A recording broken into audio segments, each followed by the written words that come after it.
Hello, welcome to OGGN Unchained. I'm Casey Hall. To paraphrase the late 20th century poet D.L. Roth, change ain't nothing stays the same.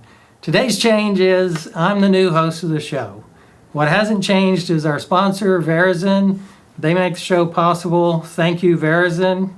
So let's hit the ground running. Our guest today is Chris Collins, co-founder and CEO of ALLSERV.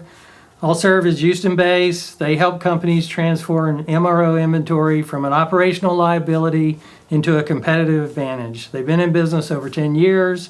Prior to creating his own company, Chris had supply chain and inventory leadership roles at Insco and Transocean with stints in Asia and the US.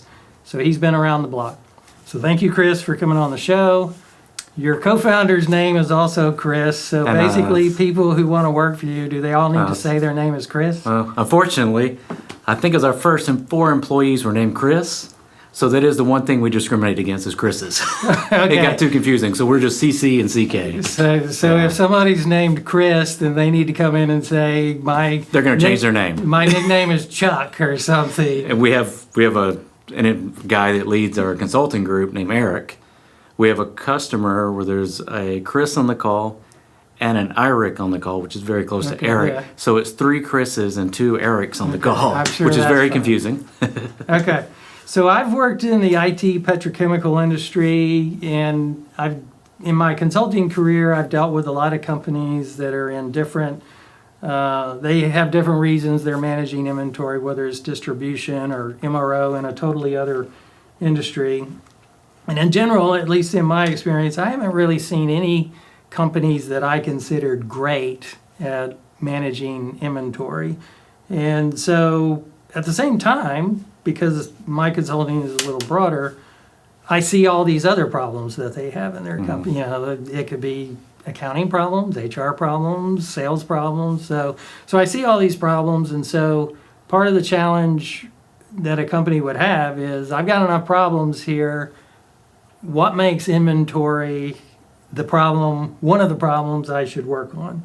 And so that's kind of what I want to start our topic with today, which is what are the benefits that a company who's doing a really good job managing inventory, what are they getting that is a competitive advantage over everybody else who's just got messy inventory and messy data and all that? Yeah, there's several things that they're going to get that they may not be considering. And you are right, it is a very common problem, which is really why we started the company. We really saw that in oil and gas, because that's where we come from, that you typically, everybody had the same problems. And I know I'm going to problems first and I'll get to solution or the benefits, but I mean, one of my last jobs I took over a department, and I said, where's my goals? And they gave me 10 pages of goals, which was a problem already, as you got 10 pages of annual goals, and it was already halfway through the year. And I noticed the code by them. It was like a 4-digit code. So I went to my boss and said, what's the 4-digit code? Oh, that's the year we put these on the annual goals. Wait, you're not accomplishing any of these? Like, no, we don't accomplish them. They're inventory goals. We don't get to these things. So, and I think it was really kind of, the trend of quiet quitting, where people are doing their job, but they're kind of discouraged because they're not seeing any progress. And that's what we saw a lot in inventory management. And you typically saw people hiring, top MBAs who came in and they were really smart people, but they actually had no practical experience.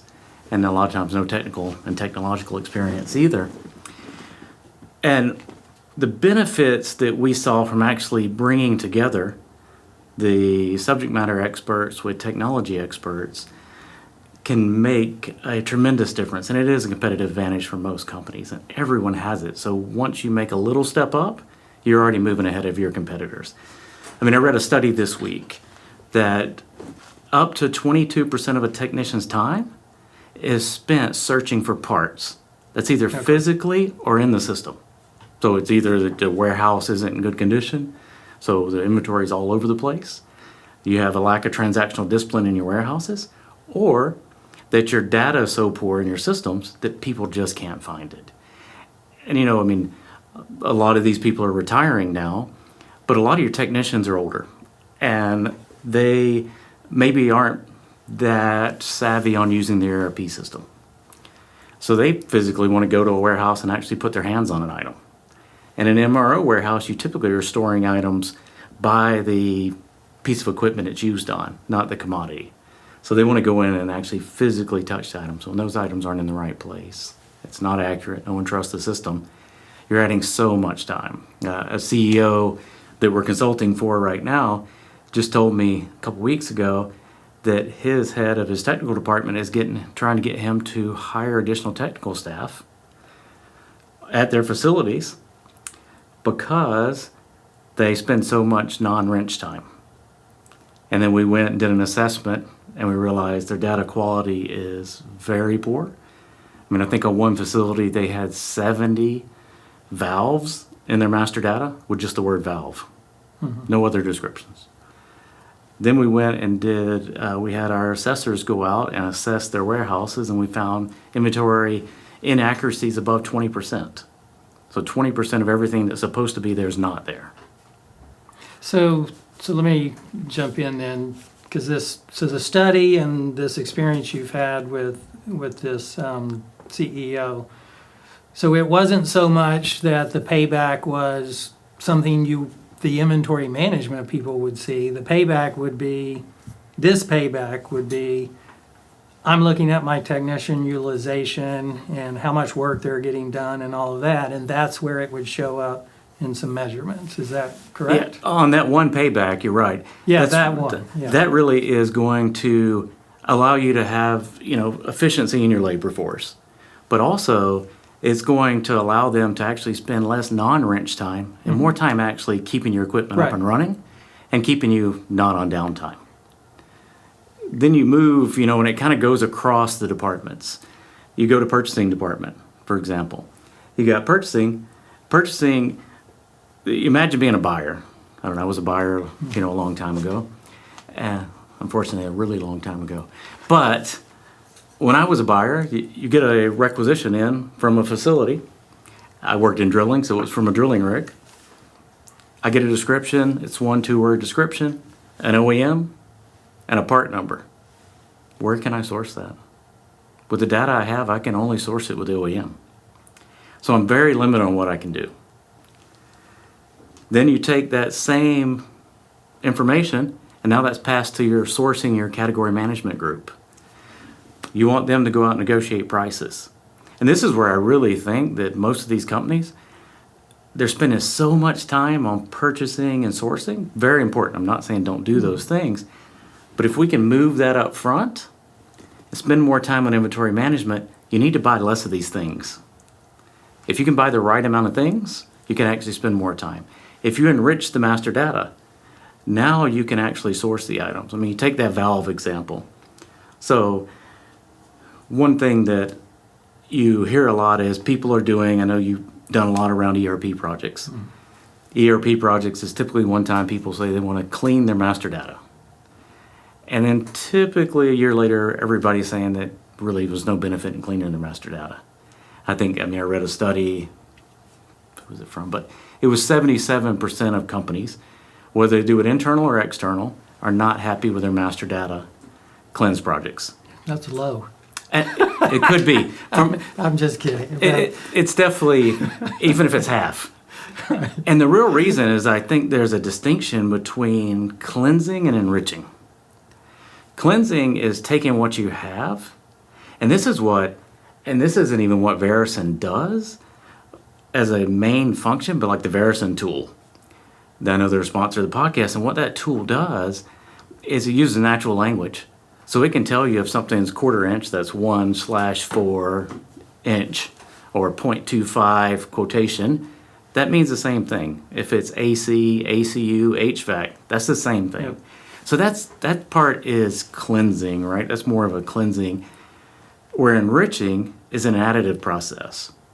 That is where you're actually adding to what is there. And that's why most people aren't happy with companies that come in and say they want to cleanse their master data. It's because at the end of the day, you just have everything in the same case, it's comma separated, and it's in a structure, this noun, modifier, and something else. But that's really not helping your procurement team, your sourcing team, your interfacility transfers. So to kind of look at it from whether it's a CFO or a COO, both of them know that reliability is more important than do I have my inventory perfectly optimized?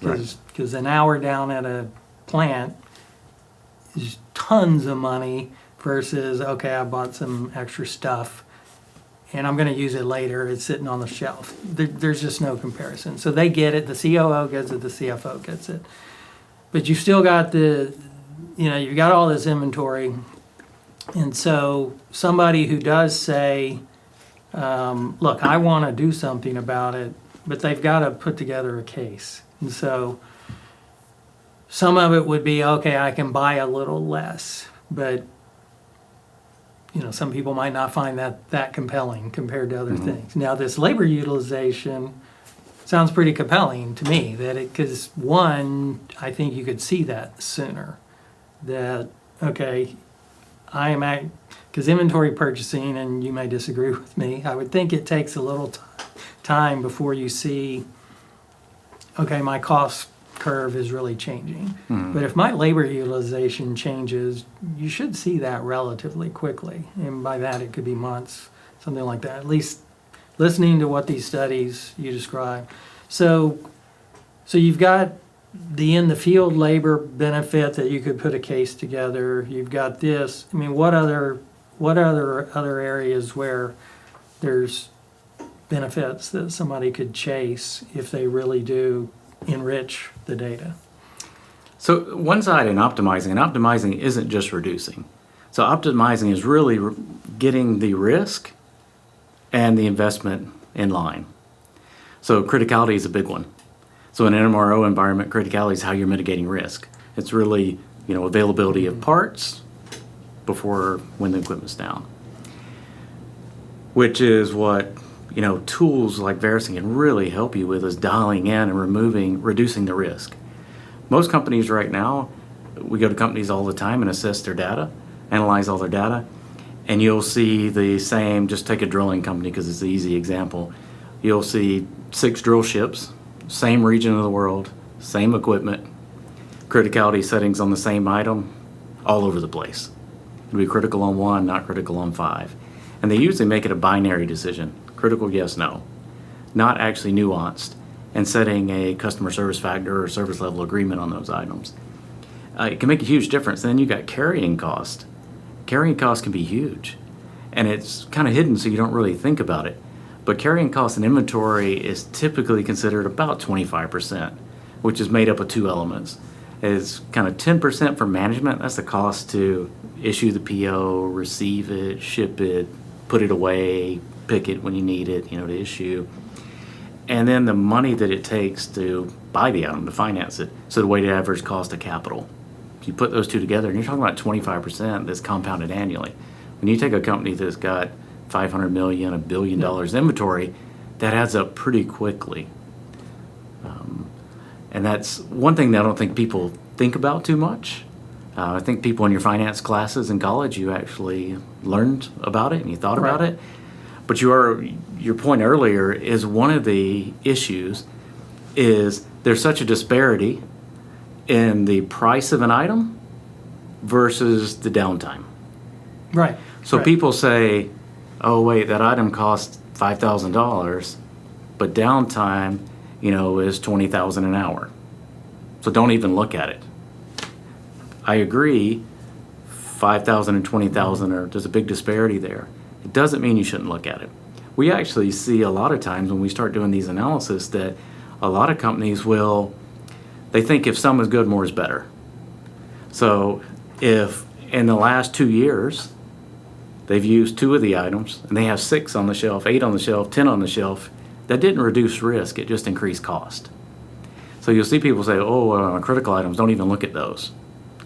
It doesn't mean that you're not overstocking your critical item or understocking, which is what you see as well, because people usually, fall back to what the biggest issue with maintenance and managing spare parts is guesswork. It's really a lot of, stick your finger in the wind and guess. And that's, you take say a drilling rig has typically, say, 15,000 SKUs, so 15,000 individual items, material IDs. Out of those 15,000, you say there's, up to 20 data points you need to make a decision on how much to hold. That's 300,000 data points. Mm-hmm. And you're talking about people in the field who are busy all day long. They're running around trying to keep facilities running, working safe. And now they also, on top of that, have to manage 300,000 data points at their site. If they do it, which isn't very often that they do it. Right, it's hard. It's almost impossible, really, to do it manually. And if they do it, they typically do it once a year, once every 2 years, once every 3 years. And I'll be honest, from what I've seen when I was an employee, I started out working on a rig, and I got this management training program. But when I was on a rig, we had a policy, and it said you'd review all of your min-maxes, your holding levels once a year. 15,000 SKUs, it was a PDF this thick. Mm-hmm. And I would go and say, Casey, maintenance supervisor, you need to review this. He's getting called all day long trying to keep the facility running. What does he do? Not that he wants to do a bad job. Number one, he probably doesn't even have all the data he needs in front of him to make an informed decision. Number two, he's got a lot going on. So what's he do? Makes 3 or 4 changes on it, signs it, and says, I'll get back to it later. Somebody from corporate calls, did you guys finish that? And they move on with it. And that's something I see a lot of the times, is just that there's just not enough time in the day and an easy way to do it. And that's where AI really can help with optimizing inventory. It's looking at all these data points, it's looking at supply and demand characteristics, and it's just chunking out the things that you actually need to look at. Don't look at this stack of this PDF this big, or this spreadsheet that you get carpal tunnel from scrolling on, but just look at these items that have fallen outside these business rules, and then look at those and make a decision on those. And you can do that in the system as well. So again, this is why for this episode, I'm really trying to focus on the business case, because all of that, the person who doesn't have time to do it, they probably they would be happy to do it if they had time, but they don't. Right. And so, because other things are more important. And then you've got, well, okay, I could go buy some more technology, but that's money. I could use that money for something else. And so, companies, nobody runs a company perfectly, but they do tend to run it rationally. And particularly if it's common across companies, that implies that the market is saying, if you view them as a marketplace, the market is saying this problem's not important enough. So that's what I'm really trying to wrap my head around is, and we're making some good progress, because I hadn't even thought about the efficiency of the technicians and all of that. And yeah, that would have a multi-layered impact, because if the technicians are more productive, they're getting more preventive maintenance done, they're getting this done, they're getting this done. So the plant or the rig, everything should be more reliable. And you should be able to quantify that. Mm-hmm. So without getting into you marketing your company, but when y'all are working with somebody on a business case, or are y'all able to help produce that type of information? Does the client have to produce the information? How does somebody figure out what their payback's going to be on making an investment? Is it mainly quantifying the things we're talking about at this point, or something else? So it's a few things. It really depends. But there's typically, like with a inventory optimization program, there's typically an ROI study that's done. And it's looking across a bunch of factors to come up with an estimate. And that's what Verison does as well, is that they'll do a business case to do ROI, to be able to show exactly what you can expect from running one of these projects. And so what is that ROI? What are the components of what they're putting in that, whether it's you or somebody else? Yeah, so holding levels, criticality, customer service factor, carry costs, maverick spend, data cleansing, all of that's going into it. And then you couple that with inventory accuracy, is a lot of what we see are big issues too in this industry. Is this inventory is never, as you said, it's never going to be the core business. You said something close to this, but it's never going to be the core business, and it shouldn't be. But is it something that can truly set them apart and actually give them more cash that they can actually go do things that are the core business? Right. That's really it. And even on the purchasing example, there's huge savings here. An easy example we use all the time is our teams go out and they count inventory. And a company can do this on their own. Yep. They can go out and count their inventory. And this is what I was making that distinction earlier about cleansing and enriching. To enrich inventory master data is different than cleansing. To enrich it, you physically have to put your hands on it. So the problem really lies because you bought it during construction or when you bought the piece of equipment. With that, the OEM gives you a spare parts, so like a recommended spare parts list. Okay. So you get this thing that says you need these bearings, these valves, this, and you need 6 of these, 7 of those, 8 of those, whatever. You have no idea how many you really need, right? And that's where some of these AI tools can help as well in kind of that new startup and how much you probably should hold based on everything else it knows. But then you order that without an idea if you really need it or not. And then when you put that in your master data, all you have is those descriptions. And we go out to these facilities, and an easy example we do all the time is these windshield wipers. Say windshield wiper for a crane. You got windshield wiper, it's in a little brown cardboard box. And when we go out, we have a physical counting application that the teams go out, and there's this big data dictionary and things that are hanging off the back of it. They take photos of an item, and then there's AI that scrapes all of the items and does some visual semantic recognition to try to determine who manufacturer and all that is and crawls the web and things. And when they take a picture of these windshield wipers, one thing we notice is those windshield wipers are sold by the OEMs from probably $200 to $2,000. When we get it, enrich the data from what we found from physically touching it, we see their typical Rain-X or Bosch windshield wipers usually, they're about $40 on Amazon. And that's just a simple example. Yeah. When you got 15,000 SKUs per facility, there's a lot of money here. So let me jump in here again. For a very large company, like you said, some companies could have $500 million in MRO, and, so you don't just go, I'm just going to go do something about that. Right. Snap your fingers and do something about it. But let's say, I'm like a plant manager at a plant, and my plant's not the greatest plant. There's plants that have the newer technology, they run more efficiently. So I'm always looking I got to find some other edge to make my plant more profitable. And so maybe inventory is the thing. And so now you're dealing with a much smaller universe. Right. Well, it's not a universe, it's a planet. And so his planet, so is there a way for that person, because they're not getting as much capital investment in their plant, whatever, but it's like, okay, I want to go figure out my inventory because I've got unique pieces of equipment here, et cetera, et cetera. Is there a way to do that where even that plant manager could lead some effort, whether it involves outside people or not is irrelevant at this point, but is that something somebody would be able to do to say, for my plant, I want to figure out what my payback could be with my inventory, my utilization, stuff like that, so you get a more of a microcosm approach.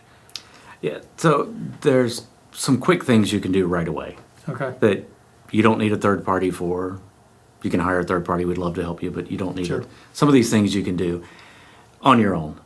I mean, the first thing, if you're a plant manager, have you actually went in your warehouse and even just checked your inventory? Have you spot checked it? Well, let's assume this manager is not a quiet quitter. This is a guy. Maybe he got promoted in there, and so this is it. This is my opportunity. I'm going to run a plant, and so now he's a smart guy.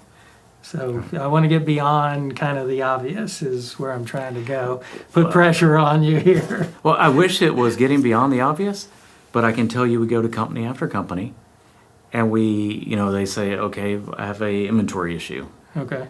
And we say, okay, what's the inventory issue? We're trying to really in discovery is try to find out what that issue is. And they say, well, we had downtime. We're supposed to have something here. It wasn't here. Or we think we're overstocked or whatever it is. The first few questions I ask, was like, do you ever go by and just check your inventory? And the answer almost 100% of the time is no.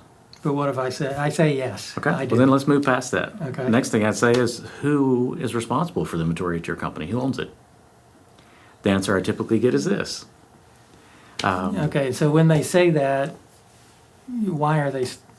What is it they're the people who are appointing? What is it that who are they saying is responsible that no one's owning? And I'm just curious what you. Yeah, hear. they typically haven't taken the time to identify who is responsible for inventory at their companies, and no one's held accountable for it because it's not the core business. Mm-hmm. You take a plant. There's some finished good usually coming out of that plant. That side's usually managed very well. They're always focused on efficiencies here. But the MRO side, where you've got all these spare parts to maintain your equipment, is really forgotten.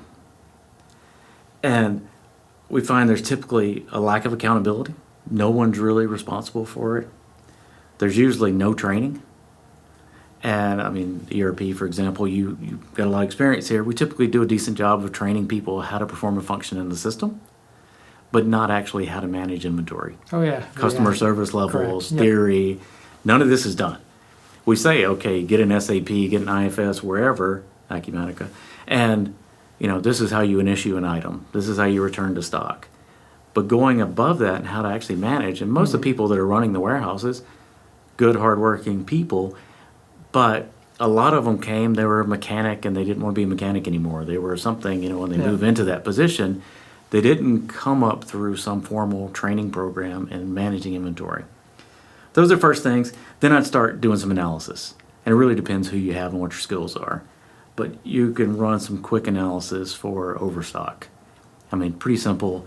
I would also take my inventory, export my inventory out from my plant, do just the aggregate value of the shelf value, then descend that. And I would take the top, usually it's 100 to 500 items. You could get 80% of your value to do a review. And it's really not about just trying to reduce your inventory. It's trying to find out, have you managed the risk with the right amount of expenditure? I mean, those are things you can do. Your inventory turns are easy. Most companies on MRO don't even look at inventory turns. We'll see drilling companies, I'll say is the easy example. You've got 6 of the same facility type, say 6 jackups off the same country. One will be turning an inventory 1.5 times, and one will be turning it 0.2 times. That's many multiples more efficient capital investment, but nobody's looking at it.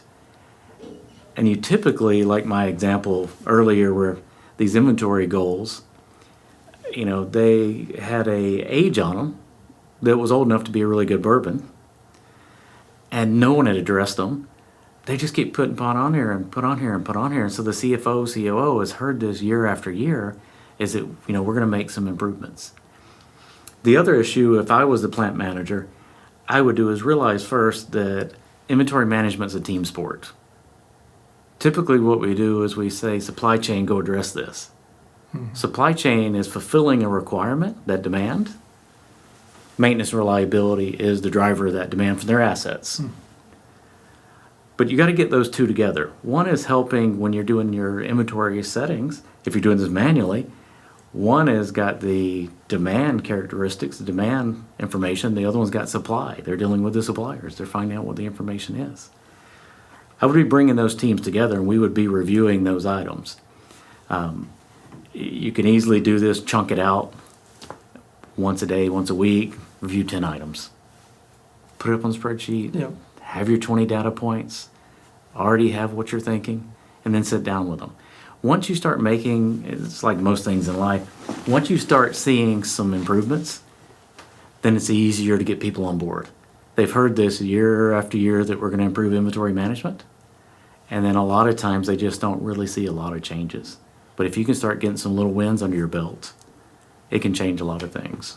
Okay. And I think that's really helpful advice because I was trying to, like I said, I was trying to picture myself being in a position where, okay, I want to do something about it, but I can do something with my own resources, stuff that I can control, but at some point I am going to need the broader company to invest if I get convinced. Right.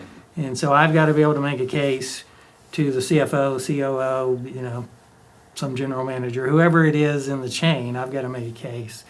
And so I think what you were just describing does sound like good practical things that person could do to start figuring out what their payback would be. Okay, I think that's probably a pretty good place to end, unless you've got some other comment that's a burning comment that you're like, I want to add. I would add is that I would also look at master data. Sure. Is how many items do you have? I mean, we're working with a company right now in South America that's actually a European oil company. We're the third company they're bringing in. They fired 2 companies already to cleanse their master data. Okay. At one facility. And then the idea is the same thing you said, is let's try it at one facility and then move on. And the reason is because they're getting companies that are doing this outside oil and gas. Oil and gas OEMs are really good and not always, they're trying to sell something. So they're going to give you the information you need to be able to order it quickly from them and efficiently. But that doesn't mean that's the best place to always buy those items. It also doesn't mean you're not stocking the same item on multiple times, because all you know is this OEM and a part number and this OEM and a part number, and it could be all over your warehouse, right, all over different facilities. I just had a call with a VP of supply chain the other day. He was telling me about Christmas Eve. He got a call on Christmas Eve. His European division called him and said... Somebody in Europe called on Christmas Eve? Well, the rig was down. They had a rig down. I'm about to offend part of the audience. But. I wasn't going to. But he basically got a call on Christmas Eve and said, hey, we've got a rig down. There's a switch. And the OEM quoted a 6-week lead time. And he said, okay, what description? What do you have? What information do you know? He said, just switch, OEM and a part number. He said, go talk to the electrician, get some photos of it, and let's see what it is. They got the images, were able to enrich the master data, and found out it was a standard switch that was available. It's UK, so it was RS components. They got it delivered the same day. Perfect. But without that, that rig was about to be on downtime, probably not the whole 6 weeks, but it was going to be on downtime through the holidays anyway. Yeah. And they were able to turn this around just with a little bit of data. Yeah. So no, it makes a big difference. Just if you have the right information, you can make the right decisions pretty quickly. So, okay, so one thing I'm going to be trying on this show is having 2 ending questions that I'm going to ask every guest. So the first question is, what is some practice or idea that is common around MRO that people just commonly accept that you think is overrated? There's a bunch of them, and I'll switch it up a little bit since we've been talking about master data and inventory. We do a lot of assessments. We go in a lot of companies, and I did this when I was an employee as well, and really looking and building out metrics and trying to find out how do we drive better performance? How are we always improving? And one thing I see consistently is we go into a company and they say, God, one thing you guys got to see that's amazing.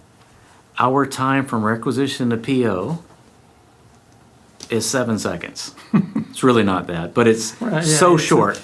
And we say, okay. It's like that old Buddhist proverb, we'll see. I don't know if you know that proverb, but basically we'll see. Mm-hmm. And then we start digging in the data, and just last week we saw this again with a customer that 70% of their POs were issued to the first responder. Not to the person with the best price, the best lead time, anything else. Yeah. It was the first responder.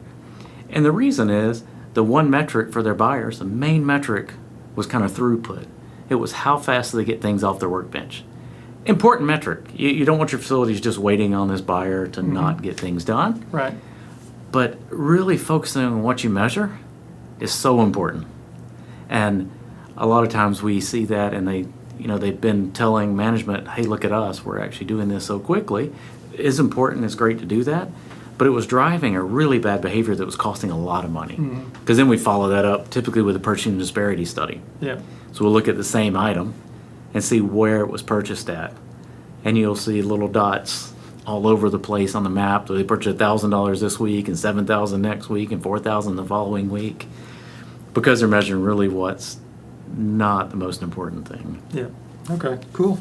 So what is somebody who's interested in getting in supply chain, whether they're early career or they're just in another department, what would be some career advice for how somebody can advance themselves in supply chain? Because it's a really interesting domain.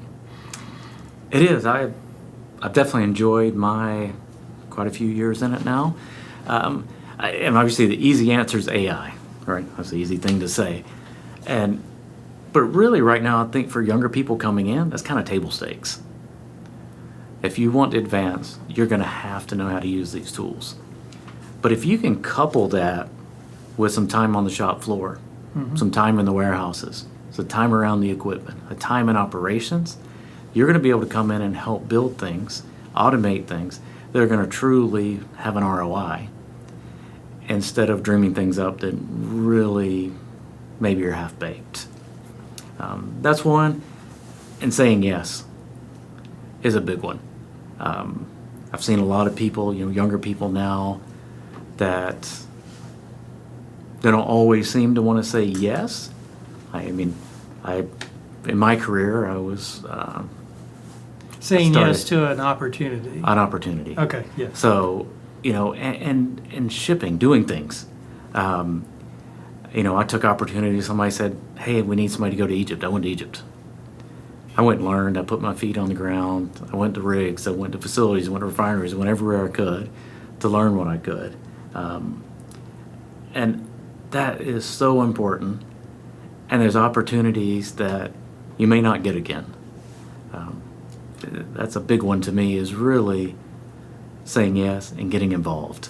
Yeah, it's really interesting. It just triggered a memory of mine from many, many years ago where I don't even remember what the context of this conversation was, but it was basically, I was talking with somebody about, how to look at your own job.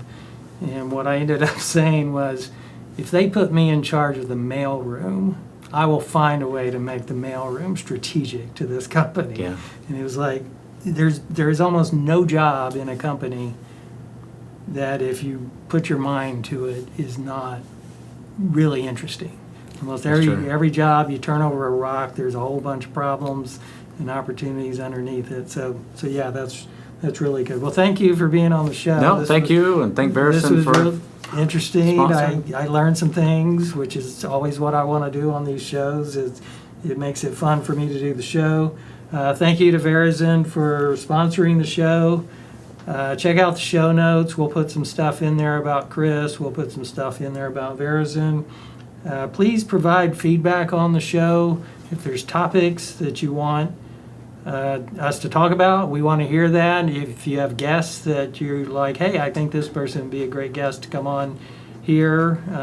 This is the Unchained show. It's for supply chain people. So we'll talk to you next time. Thank you.